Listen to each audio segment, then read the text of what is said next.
So, magandang hapon na din po sa ating lahat.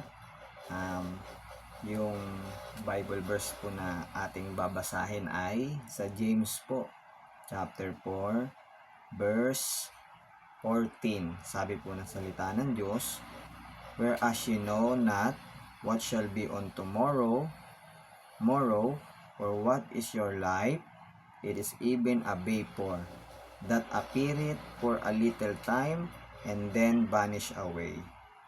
So, mapapansin nyo po, sabi ng salita po ng Diyos, na whereas you know not what shall be on tomorrow, kung na hindi nakakaalam ng bukas, or what is your life, no? Ano ang iyong buhay?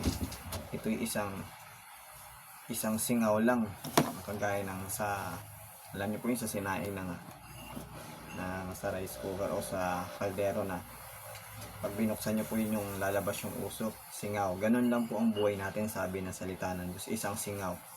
Nasabi dito, pagkadaka ay nawawala ng Ito sabi dito, that appeared for a little time. Nandyan yung buhay mo, tapos mamaya biglang mawawala. Kagaya lang ng usok. And then vanish away, mawawala. So, sinabi ng salita ng Diyos, ang ating buhay ay kagaya lang ng isang singaw ng sinaing na pagkabukas ay lalabas yung usok at pagkadaka mawawala yung usok. Ganun lang po yung buhay natin. Mabilis na nandyan at biglang mawawala, sabi ng salita ng Diyos. Tapos, kung mapapansin nyo sa verse po nito, pinapakita ng Diyos na huwag tayong magyayabang. Opo. Sa ating buhay, sa ating mga bagay, kayamanan, pera, sarili, huwag po tayong magyayabang. Ano po? At magmamalaki sa Diyos. No? And pinapakita din po dito ng Panginoon na kailangan po natin ang Diyos, ang kaligtasan. Ano? So, alam ko, nakita nyo na yung ibang video na share ko na salita ng Diyos. Na kung maalala nyo doon sa Romans 3:23 po, na for all have sinned and come short of the glory of God. Tayo po mga tao ay nagkasala sa Diyos at napalayo sa kalwalhatian niya dahil po sa kasalanan. At ang nakakalungkot po, pag tayo namatay, tayo mapapahamak pa dun sa impyerno. Kaya yun po. Ngayon po, ang tanging paraan lang po para maligtas tayo dun sa impyerno ay sigurado po kung alam nyo po yung verse na John 3:16. Sabi po doon, "For God so loved the world that He gave His only begotten Son, that whosoever believe in Him should not perish, but have everlasting life." Sabi doon, gayon na lamang ang pag-ibig ng Ama sa sanglibutan, kaya't ibinigay ang kaisa-isang anak ng Diyos. Si Jesus po yun. Jesus Christ, yung anak ng Diyos. Sabi sa verse na yun, sino mang sumampalataya sa anak ng Diyos, kay Jesus po, ay hindi mapapahamak. Saan po? Doon sa impyerno. Kundi magkakaroon ng buhay na walang hanggan. So, yun po yung gusto ng Panginoon na mensahe sa atin, na ang tayo po ay maligtas bago po maglaho yung ating buhay dito sa binasa natin sa James. Ano? So, yun po. Tayo po ay magpa-pray sa Diyos ng isang pagsisisi at pagtanggap po. Ano? So, let's pray and bow our head po. Amang Diyos na banal, inaamin ko po na ako po ay isang makasalanan at wala pong kayang gawin upang maligtas sa impyerno. Ako po ay nagsisisi at humingi ng tawad ng buong puso ko sa inyo. At tinatanggap ko po kayo by faith na may pagtitiwala, Lord Jesus Christ, bilang Panginoon ko at tagapagligtas ko ng buong puso ko.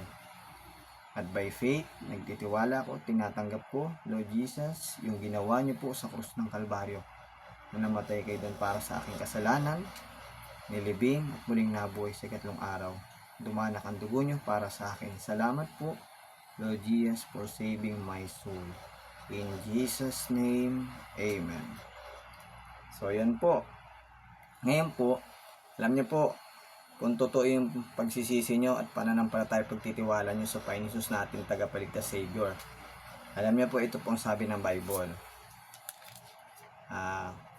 Sabi sa Romans chapter 10, verse 9 po, sabi dito that if thou shalt confess with thy mouth the Lord Jesus, and shall believe in thy heart that God that raised him from the dead, thou shalt be saved. So Tagalog po niyan, kung iyong ipapahayag ng iyong bibig na si Jesus ay Panginoon, at buong puso kang sasampalataya na binuhay siya ng Diyos sa mga patay, sabi po ng Bible, maliligtas ka. Kaya yung totoo. Kaya po yung sa pag-pray niyo po na yun, na tinanggap niyo ang Panginoon Jesus na inyong Savior, sinampalatayanan, pinagtiwalanan ng buong puso.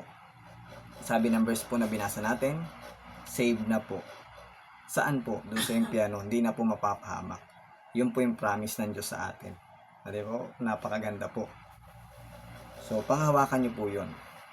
At yung John 3:16 na binanggit po natin, yung nagtiwala, nanampalataya sa Panginoon Jesus ng buong puso, no? Nag-trust kayo sa Panginoon Jesus na bilang Panginoong tagapagligtas nyo, no? Pinagtiwalaan niyo ang Panginoon Jesus na siya lang magliligtas sa inyo, wala nang iba. Sabi ng John 3:16, ang sumampalataya sa Panginoon Jesus mayroon ng buhay na walang hanggan, saved na.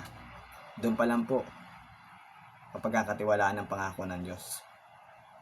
Na nagtiwala ka sa pangako ng Panginoon Jesus, yun ang pangako niya, ligtas na.